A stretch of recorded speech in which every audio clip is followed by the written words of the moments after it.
ஒரு ஊர்ல ரொம்ப அழகான மயில் இருந்தது. அதுக்கு ஒரு விசேஷமான தோகை இருந்துச்சு. அந்த தோகைக்குன்னு ஒரு மர்மமான சக்தி இருந்தது. யாராவது அந்த தோகையை தொட்டா அவங்க என்ன கேட்டாலும் கிடைக்குமாம். ஆனா அது அவ்வளவு சுலபம் இல்லை. அந்த தோகைக்கு சில விசேஷமான கட்டுப்பாடுகள் இருந்துச்சு. ஊர்ல இருந்த குட்டி பசங்க அந்த மயிலோட தோகையை பற்றி கேள்விப்பட்டாங்க. அவங்களுக்கு ரொம்ப ஆசையாக இருந்தது. அந்த மாயாஜல தோகையை தொட்டு பார்க்கணும்னு நினச்சாங்க. ஆனால் அந்த தோகையை எப்படி பயன்படுத்தணும்னு அவங்களுக்கு தெரியலை.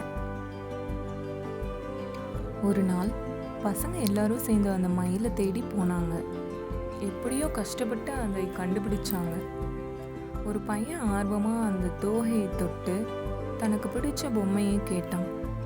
உடனே அந்த பொம்மை அவன் கையில் வந்துருச்சு. இன்னொரு பையன் பேராசையோட நிறைய மிட்டாய்களை கேட்டான். ஆனால் ஆச்சரியம், அவனுக்கு எதுவும் கிடைக்கல. ஏன் தெரியுமா? அந்த மாயாஜல தோகை நல்ல விஷயங்களை மட்டும்தான் கொடுக்கும். அது மட்டும் இல்லாமல் ஒருத்தருக்கு ஒரு நாளைக்கு ஒரு ஆசை தான் நிறைவேற்றும். பசங்க எல்லாரும் அந்த தோகையோட சக்தியை புரிஞ்சுக்கிட்டாங்க. அது கெட்ட ஆசைகளை நிறைவேற்றாதுன்னு தெரிஞ்சுக்கிட்டாங்க. அதுக்கப்புறம் அவங்க மற்றவங்களுக்கு உதவி செய்கிற மாதிரியான நல்ல விஷயங்களை மட்டும் கேட்க ஆரம்பித்தாங்க.